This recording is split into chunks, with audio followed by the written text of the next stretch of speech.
Welcome to People in Common. I'm Jama Adams. This is a podcast where we talk to leaders about connecting their personal stories to what's happening in this moment. What are we supposed to do? How do we translate values into action? How can we be people in common?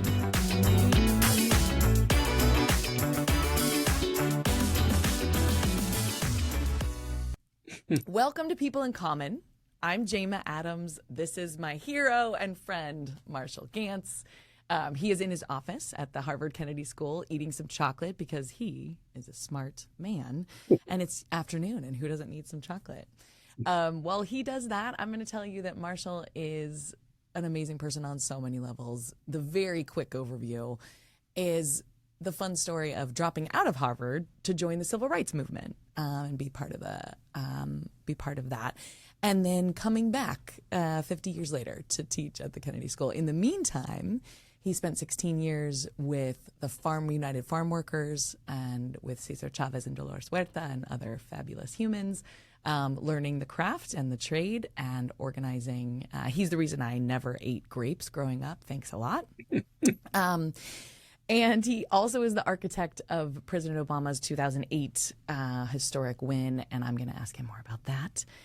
And there's a few things going on at Harvard these days, too, so we can get into that. But really, People in Common, this is one of the reasons I've been so excited to talk to you, is because People in Common is about what you're all about, which is, what do we do? How do we get people to do really hard things together and with joy?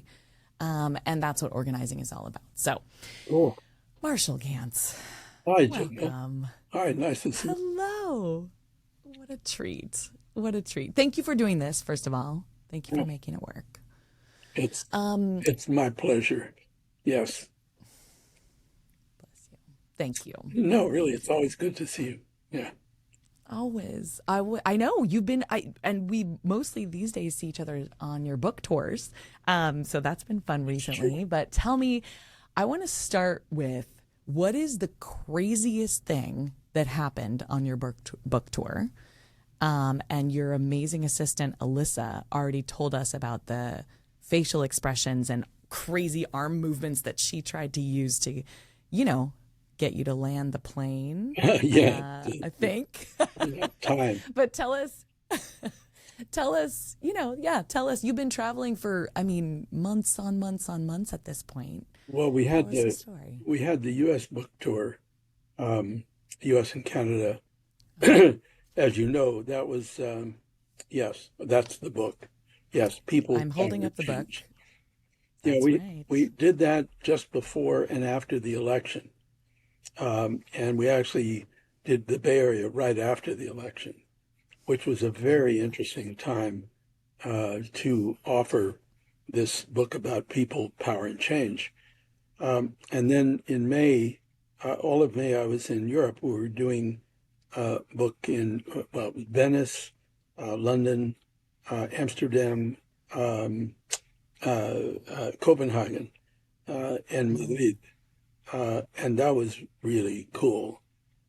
And it's been great because it's been a great opportunity to talk with people about what's going on, which isn't too hard to find a topic, but at a time in which it really is a kind of a rock bottom moment. And when it comes to democracy, it sure as hell is in this country. And so, rock bottom moments mean that you just can't keep doing what you were doing and expect it to turn out any different. It's like addiction. You hit rock bottom and say, no, I've got to change. And so it is a license for change. And are you feeling that people, did it feel like a pretty unanimous agreement that, okay, this is rock bottom and we got to do something different? Well, I think, again, I wasn't having book launches with Trump people. So, it's not like everybody, but generally there seemed to be a whole lot of hunger. Like it's, yeah, what do we do? But it's embedded in a deeper, why haven't we been doing it? And what is it that we need to be doing? Um, because the Democratic Party has not engaged with real people for a long time. And that's, that's a core problem. I mean, when you when you take politics, which is about people engaging with other people, and you turn it into data points with other data points and categories and labels, you've just taken the humanity out of the political process. You turned it into marketing. And that's, And the human, yeah, I mean, this and is, well, this is something you have been right about. Okay, so let's talk about Buckley v. Vallejo, right? Where money is now speech, right? That seems like a pretty big turning point in this exact. So let's just go there. Let's diagnose the root of the problem. If for you looking at this moment in history, what is the very root of this problem? How did we get here? well, I think there's three chickens have come home to roost, as they say. Okay. Okay.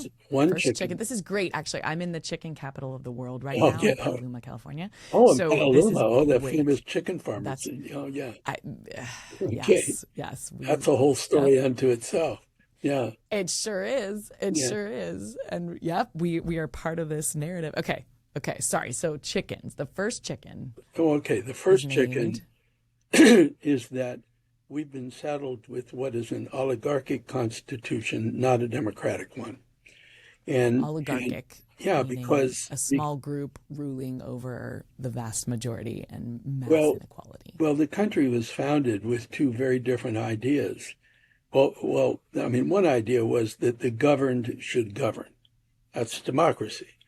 Now, it was, they thought it was the job of elites and so forth. But the other idea was that some are meant to govern and others to obey. And that's the other understanding of government that we were founded with. And that's the whole slave system. And so then our Constitution was created in that context, which meant that it was far from democratic. It was privileging in so many ways the slave system. I mean, the Electoral College comes from that. The U.S. Senate comes from that. Comes from that understanding or directly from slavery? Like what's that? Well, What's that? Obviously slaves were written in as 3/5 of people in our Constitution. That's a pretty basic, and terrifying what that meant reality. was that then they Yeah, were counted at 3/5 for allocating that's right. congressional seats, but only white Yeah, people could I vote. see. So from the beginning, right. So So from the beginning, that that, meant that instantiated a system that was not going to be representative. and the Electoral College was all about privileging states with less population. I mean, it's like two votes for, you know, well, in the Senate, I mean, two votes for Rhode Island and two votes for And California. Wyoming. Uh, That's right. That's right. there's nothing vaguely democratic about that. The Okay. Supreme Court as the kind of institution it is. So what we're starting out with a governance structure that is not responsive. It's much less responsive to majoritarian concerns. And it has all these different places where minorities can block this, block that, block the other. And so it's much more designed to stop Filibusters. things than to Yep. start things. And so Ah, so and then that is there's, the. Wait, can I just stop you to yeah, say that was a bit of an aha moment for me? So obviously, stepping back, Marshall lives in the world of organizing. How do you proactively organize, in many cases, a majority of the people who are shifting a power dynamic, right? A majoritarian, but just by definition, this is not how. This is basically the opposite view of the world from everyone else. Is that? how do you mean? No, I'm not sure. I'm not sure what you mean.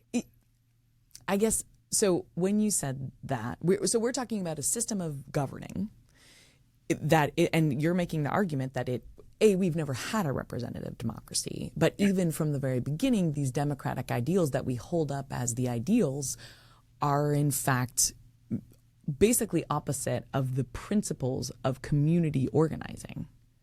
Well, Is that I guess fair? I'd say community organizing is about it's about equipping people with the power they need to engage in public life and in politics. Now, that's not going to be that different in another country. But what's different here is that the obstacles are enormous. And Yeah. look, it took a civil war Mm, to amend that mm, Constitution significantly. I mean, the Civil mm, War was like the last major changes made in that Constitution, which were promptly mm, ignored. I mean, mm, once the federal troops were taken out of the South in 1877, the rights guaranteed by 13, 14, 15 Amendment were just obliterated, mm, and nobody did a damn thing about it. And so we mm. had a There terror was a regime. real, Oh, we had a terror yeah, regime in the yep. South. And so, when people say this is not who we are, sorry, folks, Mm, this is who we are. mm, It's not all we are. We're also more. mm. But the tension has been there throughout our history. And so you have these On that, periodic right. movements, you have these periodic assertions of elite power. I mean, unmasked elite power. Yeah, white superiority. I mean, that keeps coming and going. That's what it is. Whites govern, Yeah. blacks And you're don't. saying episodically, right? There have been moments of and glimpses of what the people you were quoting, right? That like this, okay, if you look at this moment and say, wow, I mean, we can all agree this is, there's this moment is motivated by fear, frustration, and othering, and sort of, right? Like we're living in that milieu. You can look around and say, this is not who we are. Your point is, this is what we were like. This is a result of how we set up this experiment. Yep. And your point is episodically, we see both. We see the civil rights movement. We see, a rejection of that kind of power over. But we also see, and the Reconstruction after the Civil War and sort of the rights that were, for the first time given. And we also see oligarchs asserting power over. I mean, so you're saying this is, I want to reject this is who we are, right? It's so, it makes me feel so, Yeah, but I, without darkness, there's no light. In other words, mm, you can't kid ourselves about the world that we're in. I yeah, mean, and yeah. I like quoting Jesus from the Gospel according to Matthew, chapter 10, verse 16. Jesus is about to send his organizers, his apostles out, and he says, "If I'm to set you as sheep among wolves, you must be innocent as doves and wise as As serpents." shrewd as And cats. unless, Oh, okay. yeah, and unless we see the world as it is, we can't hope to change it. And so that's the tension. And so when we deny all this stuff about our history, and look, I mean, the overlap then of this inequality power with race is very clear, but also with gender for years. Uh, Mm-hmm. in so Mm-hmm. many different ways it shows up. I think Isabel Wilkerson's book, Caste, is really, really ought to be Mm. required reading for everybody.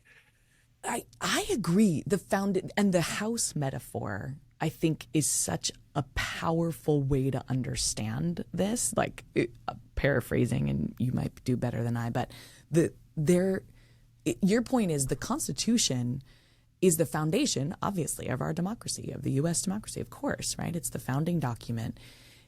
Your point is, and her point is, there was rot inside the foundation, inside, and a house cannot stand, right? You can make it work for a while and it might hold up and you might have moments of glory even, but if the foundation is rotten, it will not be able to persist and stand. Well, I mean, the government's persisted for 250 years. I mean, it's been around for a while, Mm-hmm. but Mm-hmm. at great expense. You know, Mm-hmm. we don't have national health care. We don't have labor equity. We don't have any of these things. Any of these fundamentals of a nation that cares for its people. And usually it's the excuse, well, oh, well, they don't deserve it. Well, they're not entitled. We're there. And it's all just justifications of power inequality. And and that's so built into the system. Now, there's been Mm-hmm. rebellions against it. I mean, the Civil War, in a sense, was the Mm-hmm. labor movement in the late 19th century and the populist movement. But people don't realize that the labor movement in the late 19th century was crushed violently by deployments of military force, the National Guards. I mean, May Day started in Chicago, the Workers' Day throughout the world. 1886, people were demonstrating for the 8-hour day. And while other countries' labor movements were either taking shape with parties or as unions, they were crushed here. They were absolutely crushed and didn't make a comeback until the 30s. And when they came back in the 30s, it only lasted to 1947 when the Congress took away all kinds of power from unions. So Mm-hmm. the system, you know, it is not, its bias is not toward democracy. And the role, And so to pretend that, right, to pretend to be going back to something seems to me just no, total fool's errand. the, But the, but but yeah, the hope is that there are some ideals in there that I think are pretty good, and we may never have expressed them fully. We may never have actually made them true.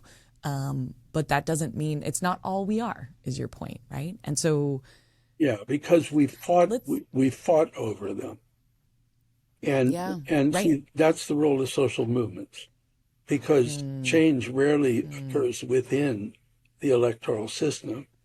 And social mm-hmm, movements have a depth of commitment, a breadth of engagement, a creativity, and a willingness to break the rules that they can create power and enough mm, power to require response. There's a terrific book called When Movements Anchor Parties by um, mm. Danny Schlossman, and it's a history of the relationship between movements and parties in the U.S. It's really very good because then you Interesting. understand Required reading. it Yeah.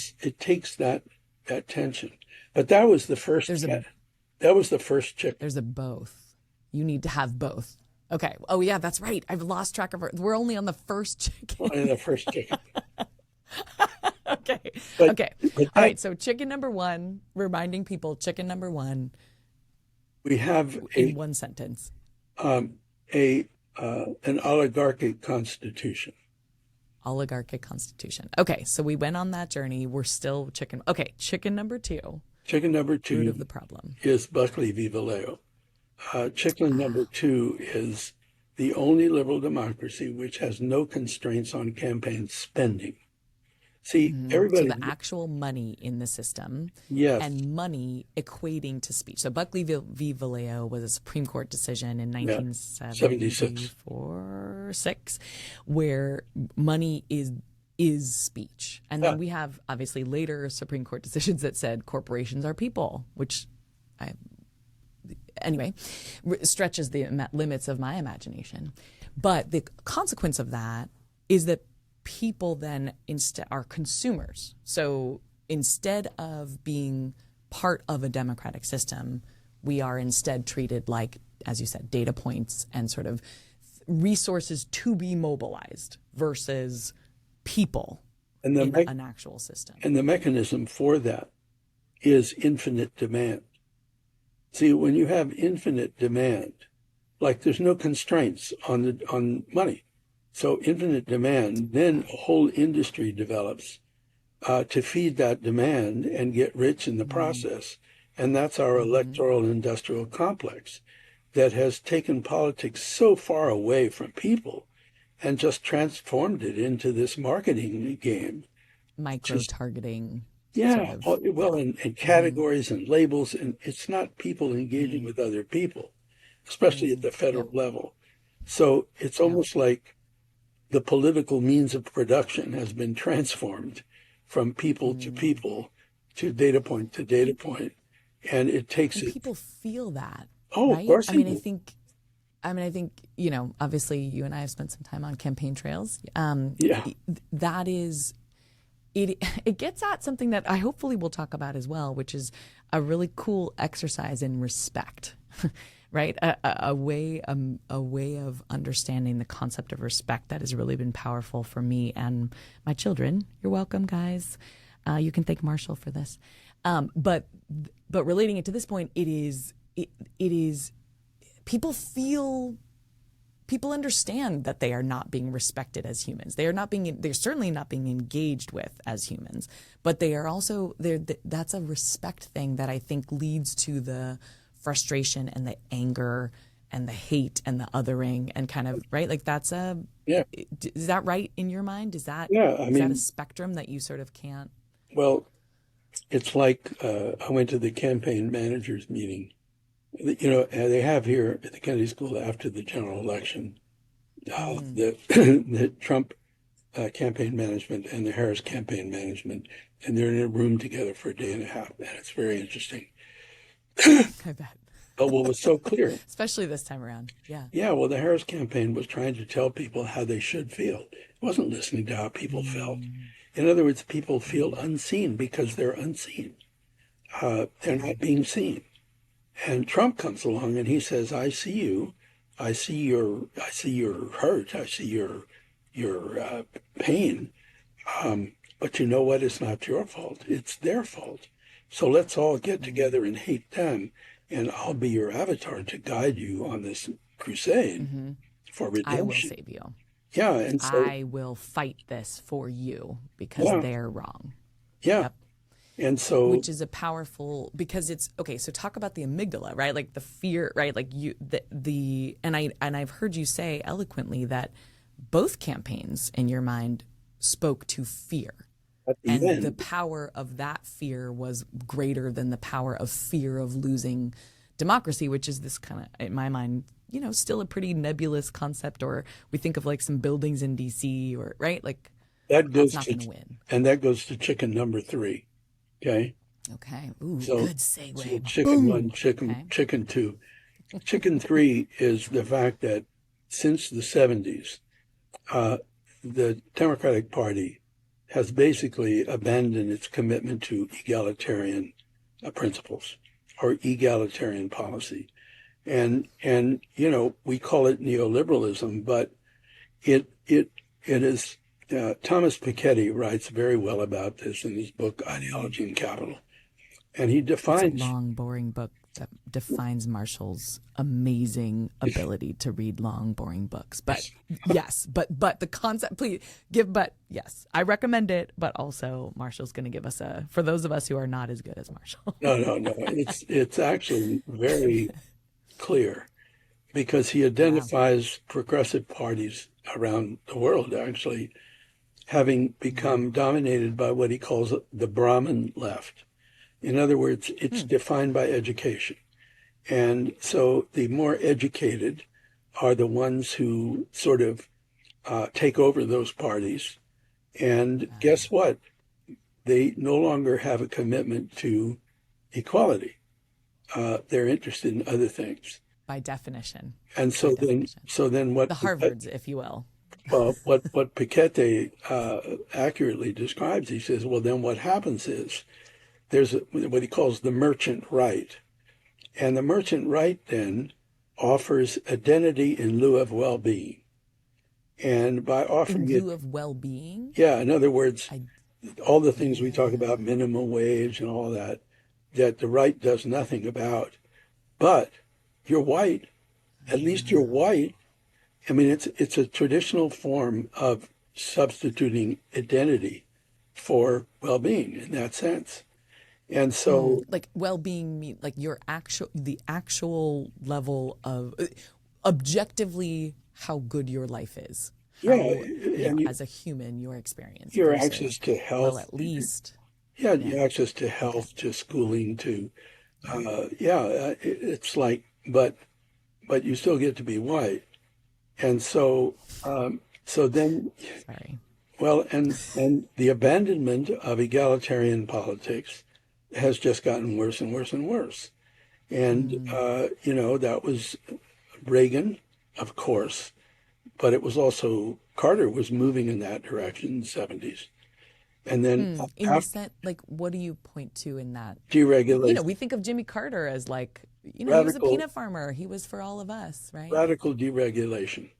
The whole Uh, regime that, Protecting, in your mind, like protecting the rest of us kind of from the oligarch, from the wealth inequality, from the yeah. things that were making Well, life worse. and it was an I mean, the New Deal was the last time, I think with Lyndon Johnson as well, was the last time Mm, that government really weighed in trying to balance the scales toward everybody as opposed to the favored few. mm, And so mm, then along comes, well, and the interesting, I mean, Eisenhower went along with that. So it really wasn't questioned until the 70s. Even Nixon went along to it to some extent, even though he made the horrible deal with the South.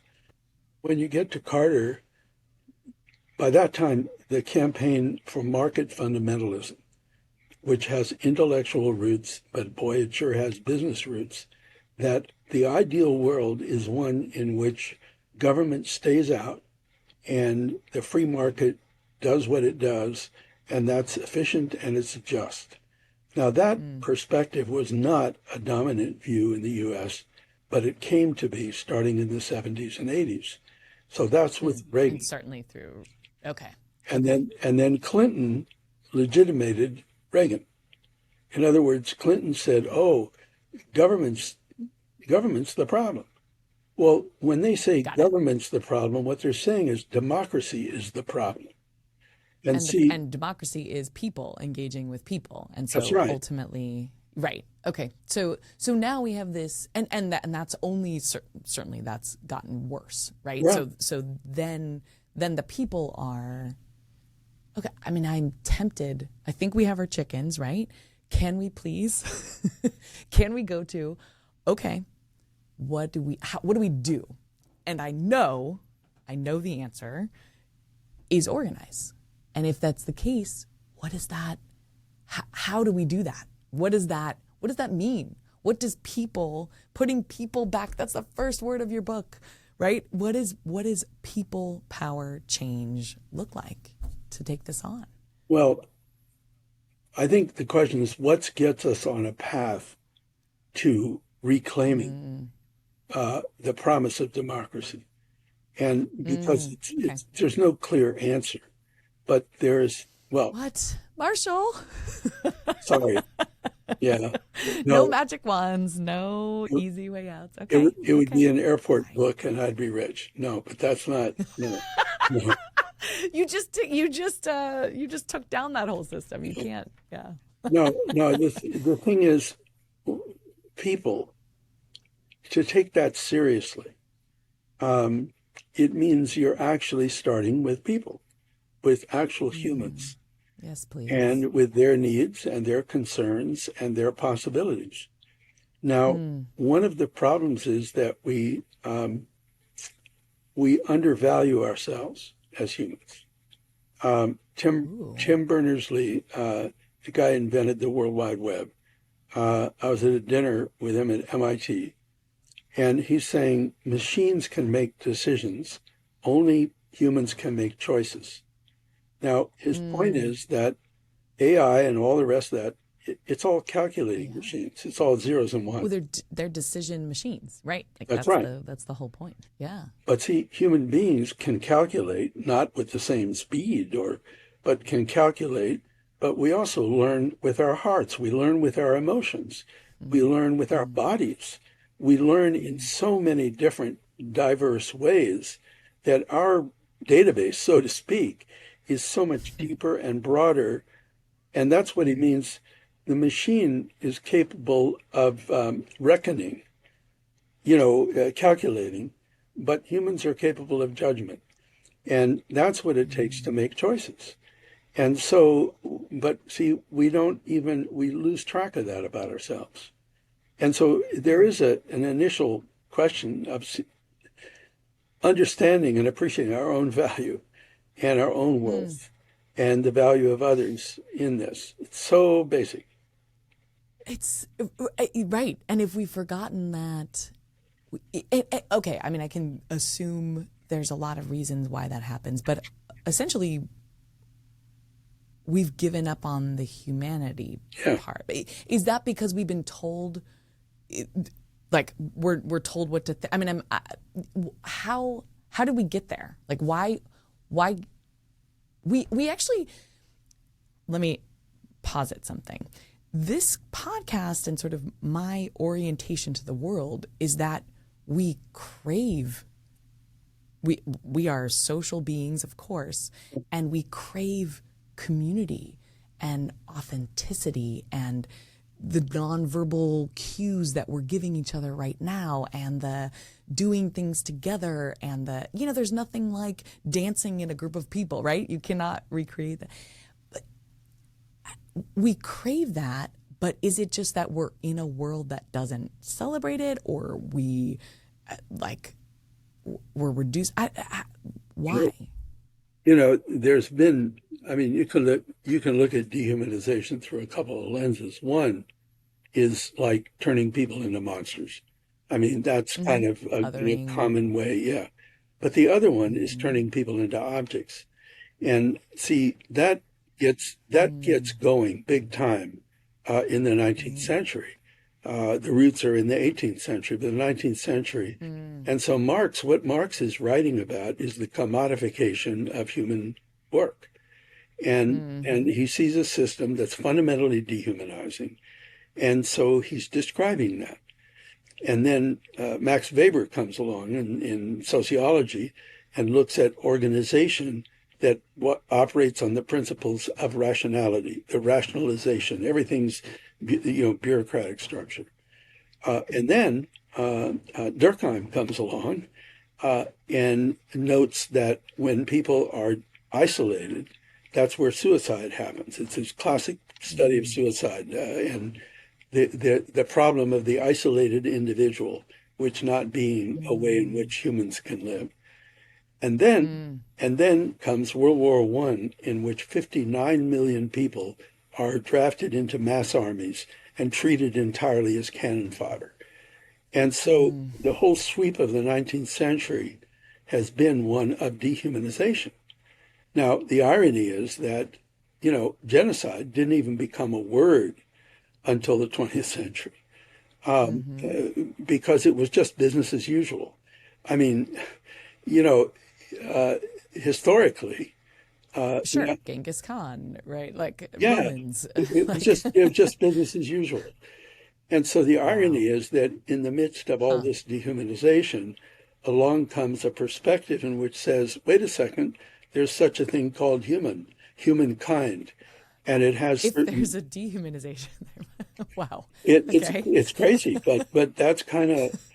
And so then if wow, you but and then going back to Marx, then you have an economic system that just dehumanizes. It turns everybody into just cost points. And hmm. so it radically individualizes because markets are not based on collective effort, they're based on just the opposite.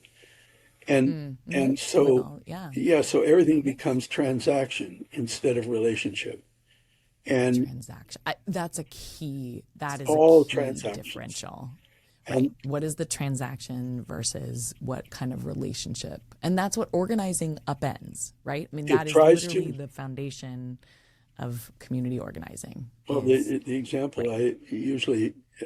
I often use my students, somebody sees someone they want to have a conversation with, whatever, they look interesting.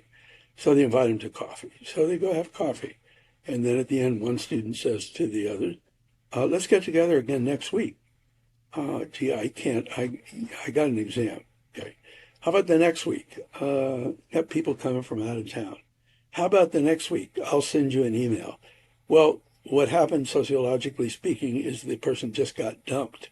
That's what happened because what the person, It's just not that into you. uh, that's right. And what the person was asking for was enough risk, enough commitment to us that it's worth another conversation. See, because it's commitments that create relationships. And it's risk taking because Commitments. you can't predict the future. And the whole idea of trust comes from relationship. It doesn't it's not a condition Right. for, it comes from. And Right. so that whole deal of making commitments to one another that build social fabric has become so marginalized, you know. Can I quote you? Sorry to interrupt you. Can I quote you? Recently, I was watching something that you said the most important thing in times like these is to connect with each other, to enrich our capacity for hopeful imagination. That's right. That's what you're talking about here. It is not. I mean, when we the thing I talk about all the time is what do we do? What is next? How do we act right now? And you're saying connect with each other, develop relationships, make commitments. From that develops trust. And from that Yeah. is where we can actually build a group, a place we want to live. It's the foundation for it. Yeah. And you know, It's the the path. irony, It's the the starting the path. yeah, path. The irony is, of course, that this radical individual autonomy thing comes from both the market, but it also comes from the left. You know, the idea of, and it goes back to my generation, where the highest good is my individual autonomy. That is the highest value. And so when my individual autonomy is the highest value, I'm not I'm not accepting any obligations. I'm not committing any of my agency to a collective. So there's no collective then. And if there's no collective, then there's just a bunch of individuals. And this is one reason why I'm on a campaign against consensus as a decision-making basis, because what it does is it rejects difference, and difference We is all have to buy in. It has to be after. unanimous. We have to just, Yeah, and 99 people may want to do it this, doesn't but allow for but difference. if I object, it stops everything. There's nothing democratic about that. It's fundamentally anarchistic, and so you know, No thanks. yeah, and so it comes from both directions, and so yes, relationship is a starting point. It's crucial, and then comes narrative, then comes values, then comes emotional understanding. Um, Connection. yeah, because And translating those values into action, right? And that's what you do in a relationship. Any kind of relationship is you're learning about each other, yeah, and as you go deeper, there's always a way to connect. There are shared values in there, and that is what you can then turn into something you can do together. now to respect that, we have to appreciate the language of the heart. We have to appreciate Yes, that please. that emotional literacy is fundamental because values are feelings. Values aren't Yeah, abstract ideas, yeah. they're feelings. And so when we lose our capacity for emotional communication, we become inhuman. And that's, you know, narrative, the reason narrative, once we had language, once we had words, the oldest form of discursive construction is the story. And the reason is because it's about one key thing. I mean, the first real rituals were about death and stories about death because here I am, I'm going along, now so and so disappears. They're gone. Oh my God. Right. How did that Pretty happen? Well, jarring. pretty jarring. For social animals, that's pretty jarring. Yeah, and so then, okay, then how do I deal with this?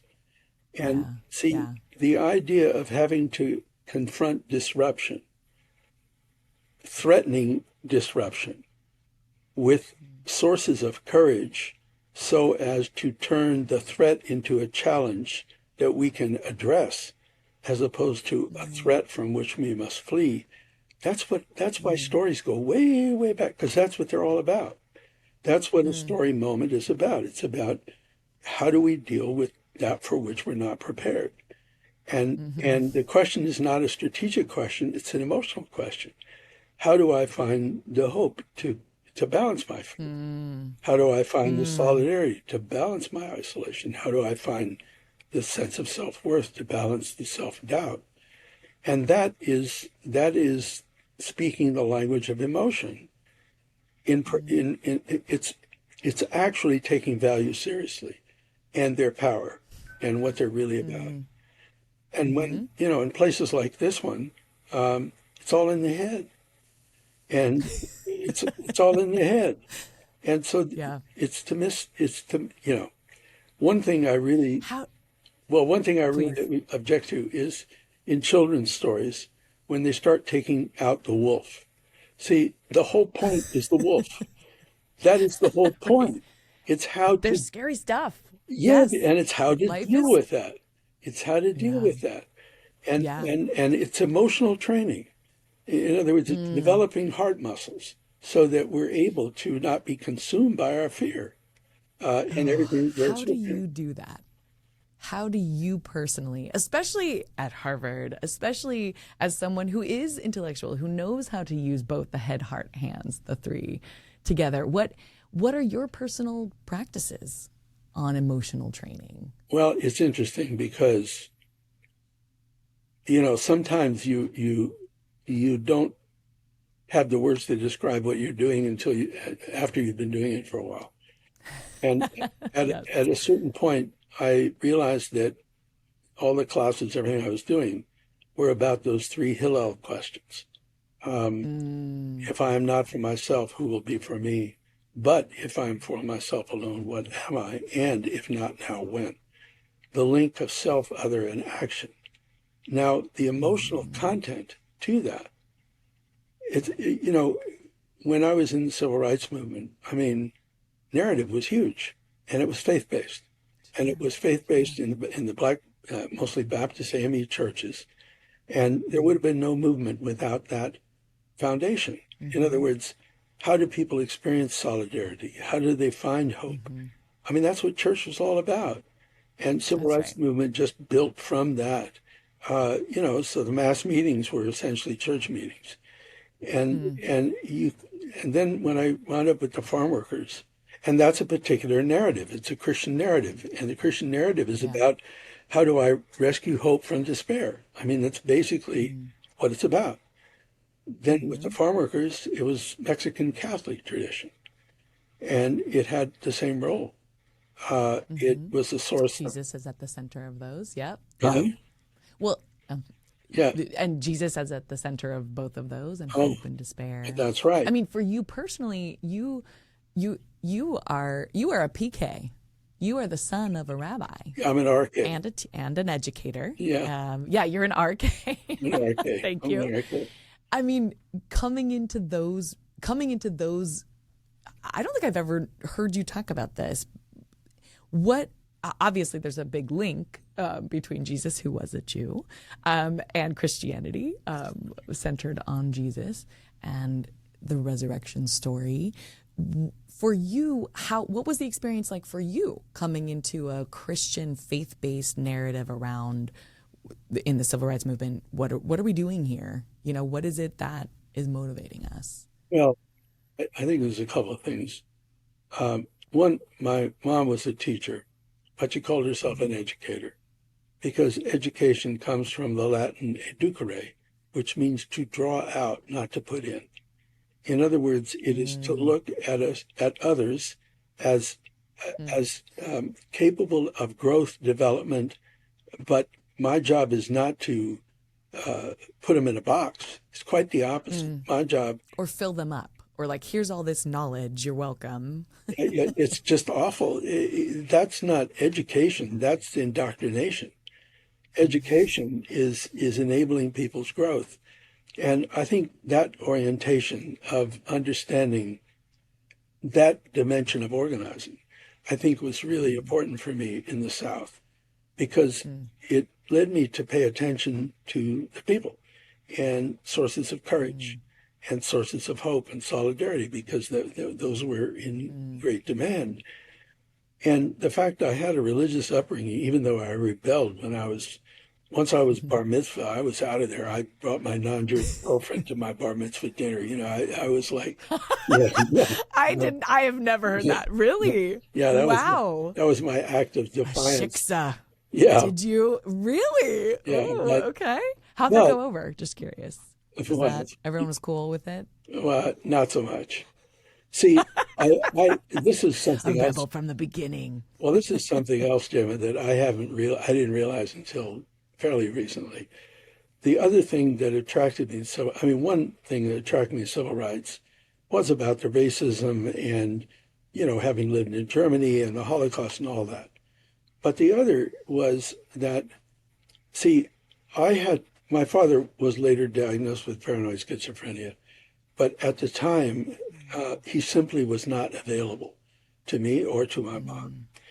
And so then on Friday, I was supposed to go to the synagogue and listen to my father, who I had essentially less and less of a relationship with. And I had to play the role of the rabbi's kid. And that's why I resisted bar mitzvah a whole lot. And I realized that that kind of being forced to put on a mask, to submit to essentially what I experienced as arbitrary power, was exactly what they were doing in the South. I mean, the cop at the club, you do it because I say so, boy. I said so. Yeah. I mean, and that pushed my buttons. That's where the anger comes from. And I didn't understand Righteous it. anger. Yeah, Yeah. it's you can't do that to me.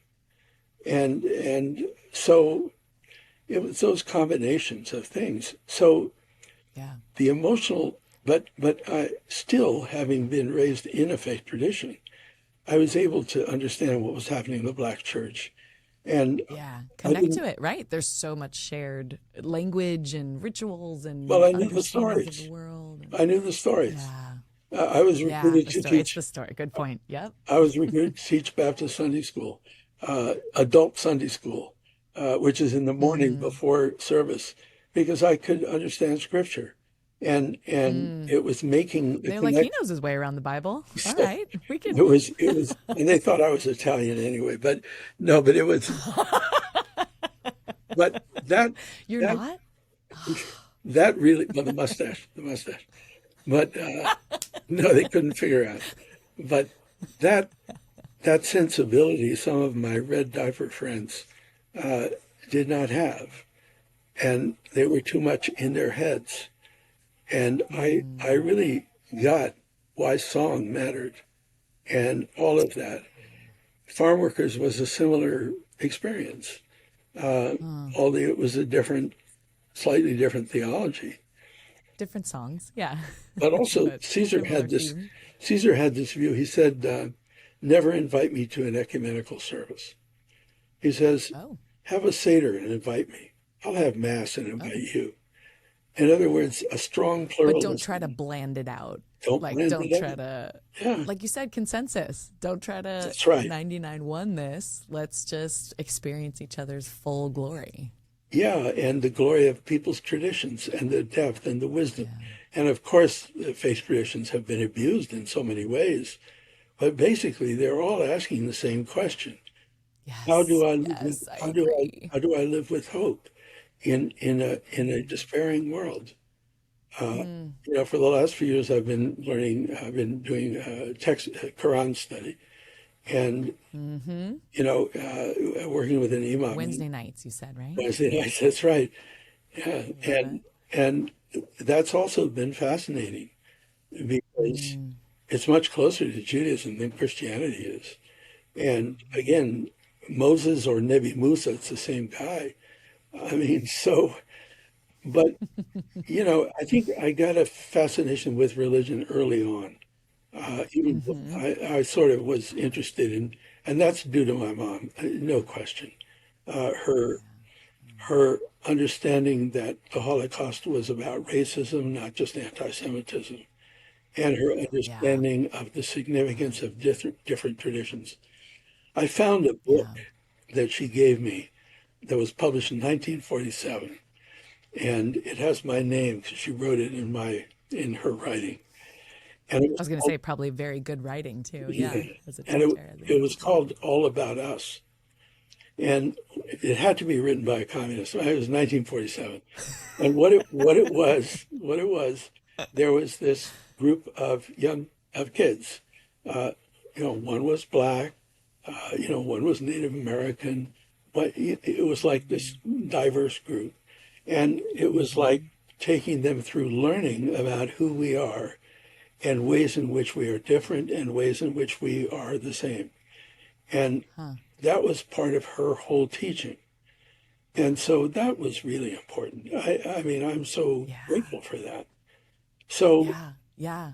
and the other thing was her curiosity was just, that's where I got that. The Ah. this love of exploration and curiosity. So Yeah. the South and the farm workers was a place for both of those things, and and it just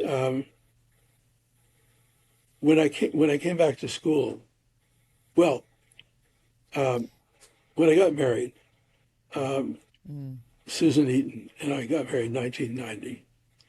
Susan was not Jewish, I was, but for some reason I wanted a Jewish wedding. Interesting. So we Having not practiced Judaism. very off and on. Okay. Obviously studying it. And like you said, you've had a fascination with Yeah. all religion, but Well, and I was interesting. living Okay. and I was living in these religious contexts. I mean, I can Yeah. recite the Mass in Right. Spanish practically by heart because Muy I've been to bien. so many of them. But living in that world, and so we had to find a rabbi who would marry us without her converting, and so we Mm. did. We found a rabbi in San Mateo who actually would do that, uh, Mm. and and so that was kind of, hey, wait a second here, what is this? Right. And What, where is this need? Where is this coming from? Yeah. and then when I went back to school, and I had this seminar on the neurophysiology of myth, and it made the connection. I'm sorry. That's an amazing title Well, because you're going to, yeah, of myth. Go ahead. it Yeah. made the connection between how stories work and how the brain works, and it just Hmm. it just was illuminating. Oh, this is what's Which we going. now know we can watch the brain light up on the fMRIs and the right like we now can sort of put a visual picture Yeah, to why story works, right? Like mirror neurons and why people start nodding and crying and laughing, right? Like there's yeah. we now kind of understand it at an even deeper level. But before all of that, you wanted to Well, know. in the 90s, I mean, now this is going to be ironic. The guy teaching this was, I was working on my PhD. The guy teaching this seminar was named Jordan Peterson. Now, I don't know if you know of Okay. Jordan Peterson and his work in Canada, where he's a super macho guy. But Oh, at this okay. point, This was a he was really interesting. And the whole mm, class was about dealing with the unexpected, dealing with what we're not mm, prepared for, about mm, managing the amygdala, about where the capacity. So it really helped me put some pieces together mm. um, Yeah, in, right. in in Right. in a way that was really help. And so the self us now sort of came Yeah. out of a combination Yeah. of Hillel's three questions Hmm. and an understanding of what narrative is actually about and What? where its power comes from. Uh, Right. Right. yeah, and I'll say let me describe two moments. Mm. I went with my partner to the seashore to watch the sunset. It was a beautiful sunset. It turned purple and orange. It was really beautiful. Okay, that's moment number one. Moment number Okay. two, I went to the seashore and watched the sunset with my partner, and it was really beautiful. Sun, turning orange and rose. But then it started to rain, and I turned to go, but you grabbed my arm and said, "Wait a second, it's only rain. As long as we're together, we're good." See, something happened in the second moment, nothing happened in the first one. The Right. second moment Right. was a narrative moment. Because if you Yeah. unpack it, the rain, that's the challenge. I react fearfully. She acts out of love. And we rediscover our relationship in a sense, the power of it. And so the moral of the story is that love can defeat fear. And it's Mm. in that moment. See, that's what narrative, that's the power of it. And you're giving us, that's the metaphor for this political moment. And I mean, it's not Absolutely. just politics, but No, it is absolutely. the the the the same thing in that story is we need to turn to each other, Yeah. look each other in the eye, pull back down to the sand and say, "Okay, all right, it's raining, y'all. There is we're experiencing some challenges here. There's some turbulence. And so We're we have together." and so we have to draw on that which makes us Mm, human and enables us to connect to one another, which is our values. It's not policy proposals. It's not issues. yeah. It's what Yeah. we really care for. And it's not a single person. I mean, I think one thing I keep having the same conversation over and over and over again, and I know as the architect of Barack Obama's campaign, I think you think about this all the time. There is sort of a, well, if we could find the right presidential candidate, right? If there was just a better this or that or one. And I think there's a lot of problems with that. But most of all, it's not about people, it's about person, right? It's right, like the sort of solutions are not anywhere outside of us. The solutions are among us, That's with us, together. that's exactly right, Gemma. Because I think with hope, I've sort of I think in the context of all this rapid change, you can't Yeah. predict the future. And so optimism and pessimism are both arrogant because they both presume to predict the future, and you Yeah. can't. But Yeah. hope is realistic because it's that definition, 12th century Maimonides, that hope is belief in the plausibility of the possible as opposed to the necessity of the probable. In other words, it is always probable Mm. Goliath will win, but sometimes David does. It was improbable we'd elect a black man president of this country, but it happened. In other words, hope occupies the place between fantasy and certainty. It's a domain of could be, the domain of Mm. possibility. And see, where Mm. we screw You're up like, is where we look for it in the wrong place. It's the ooh. great hero or it's the great Yes. plan. But if you really, and I've so many groups, I'll say, how many people have an experience of hurt? Get my hands go. And then I'll Yes. say, how many people have had an experience of hope? And hands go up Yeah. too. I say, okay, Yeah. if you hadn't had the hurt, you wouldn't want to fix the world. If you hadn't had the hope, you wouldn't even be in this room. We wouldn't be having this conversation. And so Mm. we look out there for what's in here. And what we should be doing is connecting with each other to create the kind of hopeful imagination and willingness to take risks that can get us going on a real pathway to Mm. redemption, as opposed to false, all this fantasy stuff. So, Mm. Mm. so that's why I say hope is much more realistic. I had a Yeah. session. I had a session today with Nisreen Haj Ahmad's class. Mm. She's been teaching organizing online in Arabic, and so this was, and it was um, it was about 70 people who were in her online class in Arabic. Now the people were from Jordan, from Lebanon, from Palestine, from Gaza, from Egypt, from Syria. Tunisia, across the Arab world. Wow. And we were talking about hope.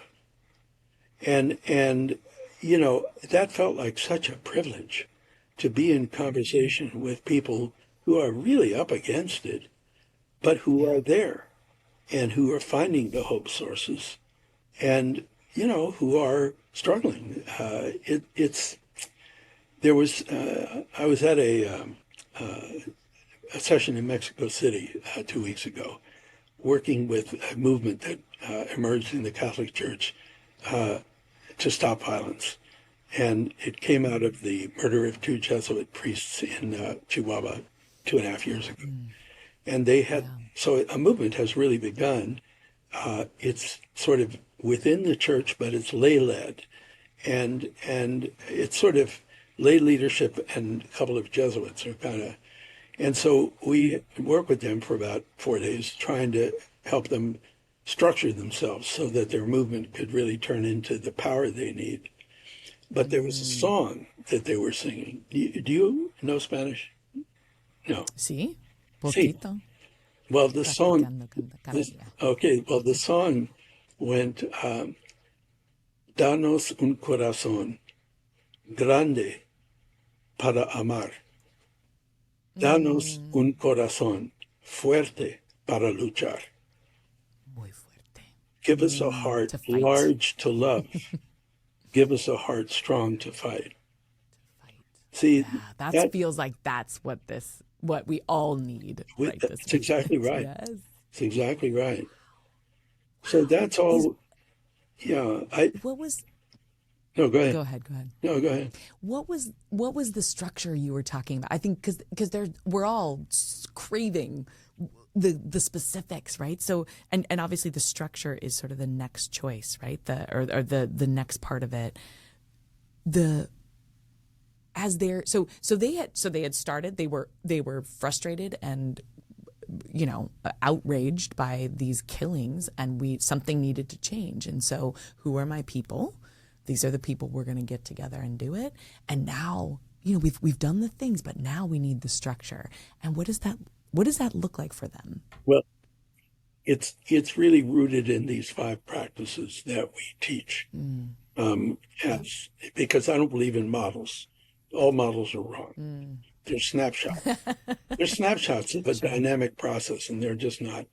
But practices are dynamic.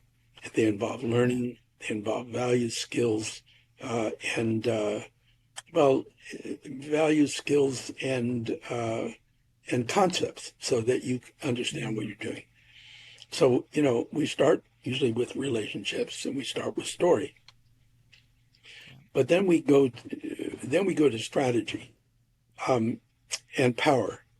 And see, the problem with power is that people really misunderstand what it is. If you need what I've got more than I need what you've got, who's got the power? You need what I've got more than I need what you. Who's got the power?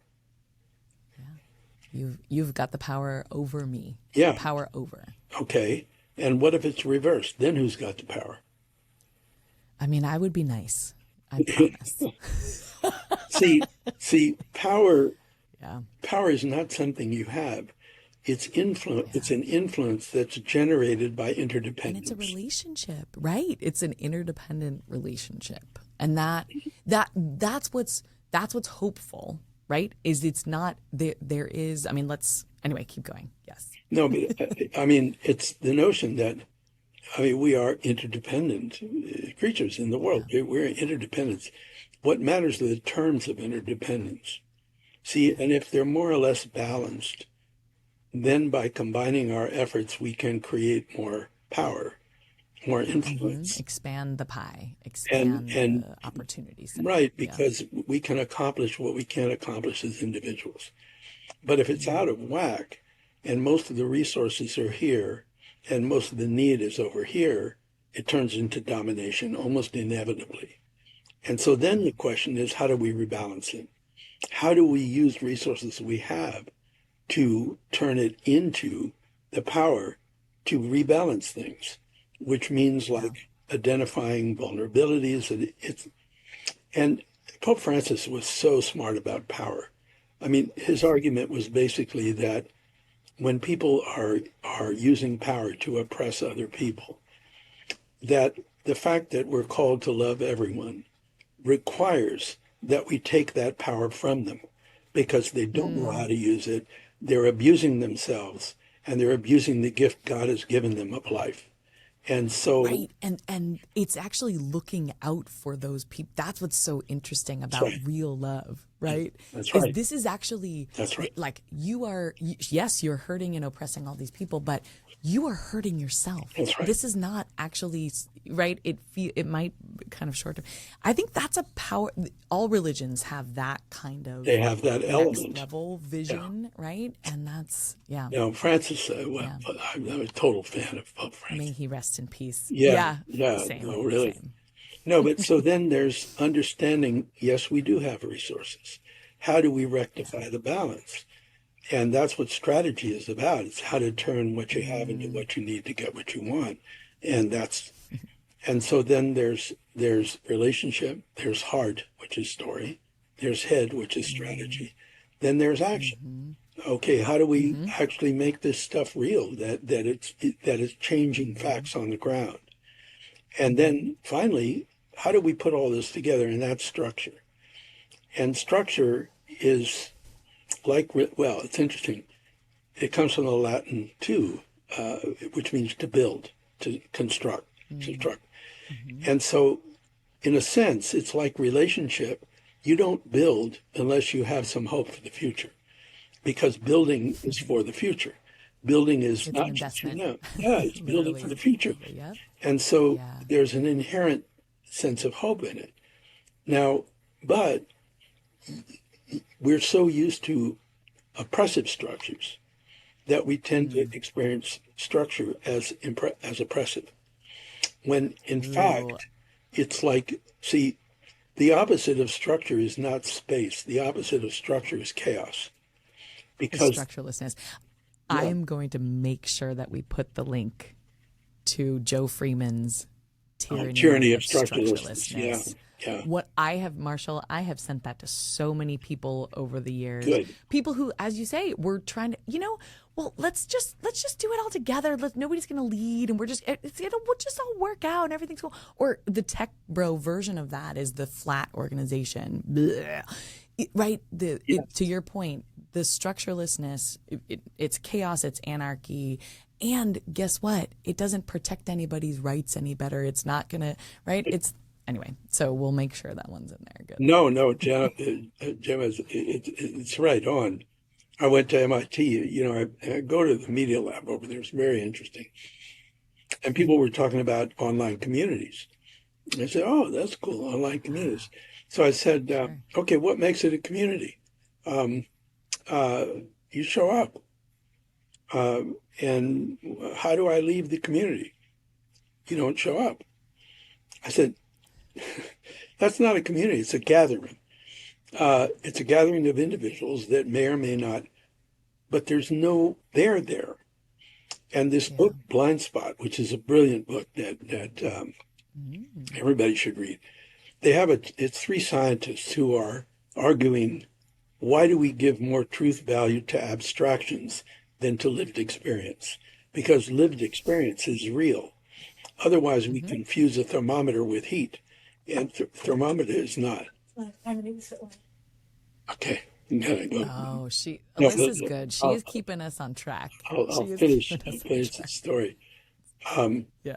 uh, Wait, where was I? Confusing thermometer with heat. Oh That yeah, lived yeah. experience. Even scientists privilege lived experience over abstraction. Well, that's what this book, this blind spot book, is really terrific. Yeah. In Yeah. our new class, our Being Human class, people I really, heard about this. We're yeah, going to put the link to this too. and people It's really, because we've talked a lot about that today, right? And you've yeah, developed a whole new class at Harvard around being human versus dehumanization and that's right. exploring some of what we talked about. Okay, good. It just was, yeah, we taught it for credit the first time in January, and boy, it was really terrific. It's like this rediscovery of our own value with each other. Yeah. It's something very missing. It gets at, right. It gets at what you were saying. How did we get here? We've undervalued who we are and what human being means. Okay, And Marshall, I what will respect Alyssa's. I'm gonna finish Yo, this thing though. They have a please. chapter in there called Life, and they're gonna explain what life is. Now, I never Chapter. I never took biology. I didn't want to cut up frogs, so that got in the way. So I have no real biological knowledge. But what they say is, what is the basic unit of life? Well, it's the Mm, cell. Now, what makes mhm, a cell a cell? What makes a cell is that it generates its own boundaries. See, before the mm, cell, there's things going on, but there's no organism. There's no mm, whole of which they are a part. When the cell generates the boundaries, then they become part of a whole and much more powerful. And the boundaries are porous in mm. that they can draw in energy and Take expel in. waste. And so the metabolic process then is turning energy into the capacity to maintain and to reproduce. Now, I find that a really helpful metaphor. If Mm, there's no boundaries, mm, there's no organism. There's nothing there. mm, It's just a bunch of individuals. It's just a bunch of, and there's no power there either. So creating boundaries is just what structure does. It mm, really is what enables us to have a collective and to be able to operate in a collective way. And mm. without that structure stuff, it's, yeah. So, Yeah, we can. Well, and so okay, so just take us home. So we'll obviously put lots of resources and ways to follow up and links to buy the book and all of those things. In this moment, what should we do? So take that point, we connect, commit, yeah, put up some boundaries, create a structure, learn some of these tools. I think that's really right. I mean, we should try to do nothing alone. Anybody that Mm, thinks that we're going to deal with this by some individual, it's not like that. We have to mm, rediscover the power of relationship, and then the power of of our values, the power of our emotional resources, and then our creativity, our strategic creativity, and by understanding power, and then how we structure. Now, it's not an abstract exercise because the only way you learn these things is in the course of action. In other words, mm, understanding doesn't precede action, flows from action. And action always involves risk. So it's getting with others into this game so that whether it's, no kings, boy, lots of energy, yes. but, Woo! but Yeah, the, just but, last weekend. but the challenge is to give it enough structure so that it builds and doesn't just Yeah, dissipate. Because that's what that's right. happened. That's what happened in 2017. Lots of mobilization Yeah, dissipated. We have an yeah, opportunity now to do it right. And that's where I think there's an important piece of work to do, is trying yeah, to engage with that energy and turn it into power. And yeah. and do I have the answer? No, but I think that could be a way to begin finding answers. Turn the energy into power. Yeah. Boom. All right. Marshall Ganz, you're the most wonderful. And we beat the knock. We'll see you again. Take Thank care. you. Thanks for listening to today's episode. If you enjoyed what you heard, please subscribe and leave us a review. It really helps other listeners discover the show. You can find People in Common on all major podcast platforms, and we'd love to hear from you on social media. Until next time, take care.